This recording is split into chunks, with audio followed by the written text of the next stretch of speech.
Mungkinkah dunia sudah terbalik jika ada seorang anak yang tega melaporkan ibu kandungnya sendiri ke polisi? Inilah yang tengah dialami oleh Rianti Sofyan yang terancam dipidanakan oleh anak kandungnya yang bernama Marsyanda. Dengan bantuan kuasa hukumnya, Marsyanda memohon perlindungan dan pengamanan secara khusus kepada pihak berwajib dari kejaran ibu kandungnya. Sampai enggak, kita mohon perlindungan hukum. Karena kita khawatir nanti kejadian lagi hal serupa kan. Udah dikirim surat ini tanggal 3 Agustus kepada Kapolres Jakarta Pusat. Sekalian dia laporkan siapa yang lakukan itu kan. Terserah nanti polisi. Kalau kejadian apa-apa kan polisi sudah tahu. Kejadian tanggal 26, kemudian siapa yang di belakang ini, kemudian kita minta kepada polisi supaya ibunya juga dengan Dr. Richard itu, dia minta yang keterangan kenapa sampai kejadian itu intinya. Dia minta perlindungan hukum, bukan dia laporin loh. Kekesalan Marsyanda terhadap Rianti dipicu ketika dirinya memutuskan untuk pindah dari rumah orang tuanya di kawasan Menteng, Jakarta Pusat. Dan keputusan itu rupanya mendapat penolakan dari Rianti hingga berbuntut pada penjemputan paksa yang dilakukan oleh orang suruhan Rianti Sofyan. Tak berdaya dengan aksi sejumlah orang suruhan ibundanya itu, Caca pun akhirnya dipasung di sebuah rumah sakit di kawasan Menteng, Jakarta Pusat sejak tanggal 26 Juli hingga 3 Agustus 2014. Dalam rekaman suaranya, Marsyanda mengaku jika dalam penyekapan selama 8 hari itu, ia kerap mendapat sejumlah suntikan.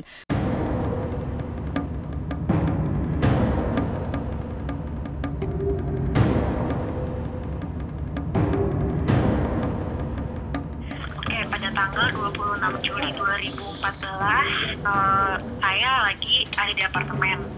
Biasa karena memang baru beberapa hari pindah dari rumah, pengen hidup mandiri, dan bawa anakku sama pembantu ke apartemen Puri Casablanca. Udah hari ketiga atau ketiga lah kalau nggak salah. Dan memang keluarga tidak welcome dengan keinginan saya untuk pindah rumah. Mereka tetap masih yakin bahwa Caca itu tuh sakit sesuai keyakinan mereka, dan mereka tahu bahwa aku udah nggak minum obat selama 3 bulan. Aku sangat baik-baik saja, nggak ada sikap-sikap atau tindakan-tindakan yang membahayakan orang lain. Kalau misalnya entah itu dibilangnya kumat penyakitnya atau apa, nggak sama sekali kejadian seperti itu. Cara Rianti Sofyan yang dianggap ingin melindungi putrinya itu ternyata mengalami kejanggalan. Marsyanda dan kuasa hukumnya OCK Ligis mempertanyakan soal surat penjemputan yang berasal dari Rumah Sakit Jiwa Dharmawangsa Jakarta Selatan.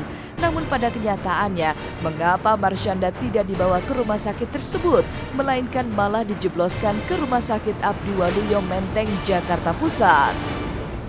Nah, sore itu sekitar jam 4. Iya, jadi saya didatengin sama 4 orang, 3 orang perawat, cowok, rumah sakit RSJ Dharmawangsa. Dibawanya tadi ke sini saya. Ini kenapa dibelokkan ini? Ada apa ini? Kan rumah sakitnya rumah sakit ini. Mana itu? Mestinya rumah sakit di Dharmawangsa. Kenapa pindah ke? Wajar jika Marsyanda tak berdaya melawan aksi ibundanya itu. Pasalnya sebelum orang suruhan Rianti berhasil mengeksekusi Caca, Rianti terlebih dulu meminta bantuan kepada Polsek Tebet untuk bisa menemui anaknya dengan dalih jika Marsyanda tengah sakit dan perlu segera mendapat penanganan medis. Bermodalkan surat sakti dari kepolisian yang ditujukan kepada manajemen apartemen Puri Casablanca, Rianti pun dengan mudah membawa Caca keluar dari apartemennya. Untuk kedatangan Ibu Marsyanda datang ke sini pada tanggal 26 bulan Juli kemarin ya, itu adalah meminta bantuan kepada Polsek Tebet, yang mana Ibunda Marsyanda ingin ketemu dengan anaknya di apartemen Puri Casablanca. Kemudian Bapak Kapolsek memberikan memo yang sifatnya memohon bantuan, minta bantuan kepada pihak apartemen untuk difasilitasi supaya bisa bertemu. Namun demikian itu kan permohonan. Manakala tidak diizinkan, manakala tidak tidak diizinkan oleh pihak apartemen ya tidak masalah. Kalau untuk apartemen melarang kita tidak tahu ya.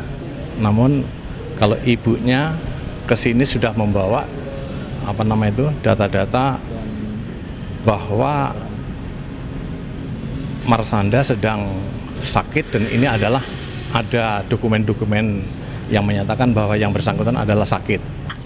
Nah, tiba-tiba di basement itu ada cowok bapak-bapak nahan mobil kita.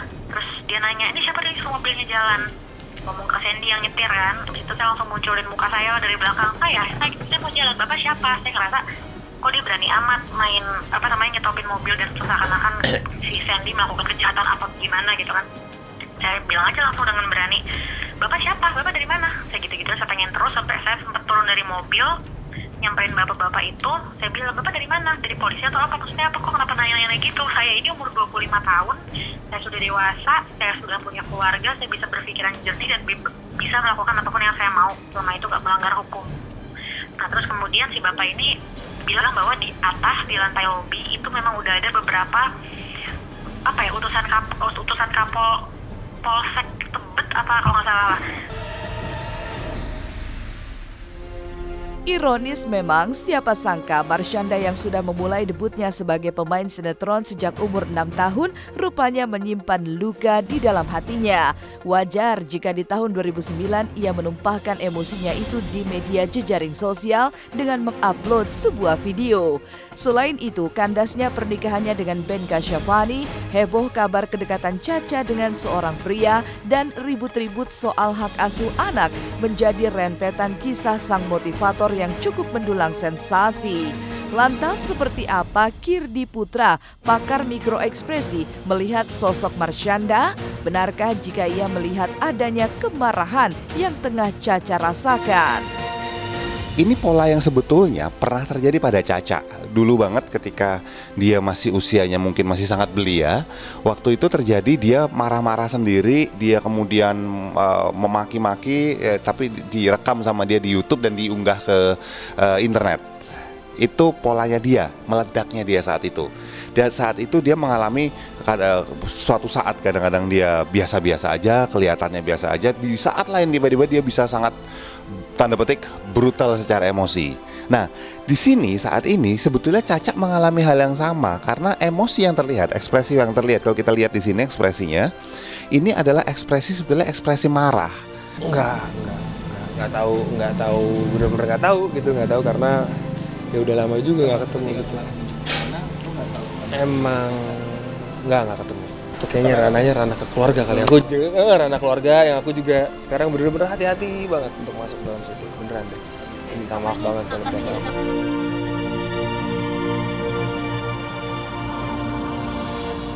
Benarkah jika Jessica Iskandar telah melahirkan anak laki-laki buah cintanya dengan pria berkebangsaan Jerman, Ludwig Franz Wilbald? Dan benarkah pula jika Jessica telah berada di Indonesia? Bukan kisahnya sesaat lagi, hanya di Celeb On Cam.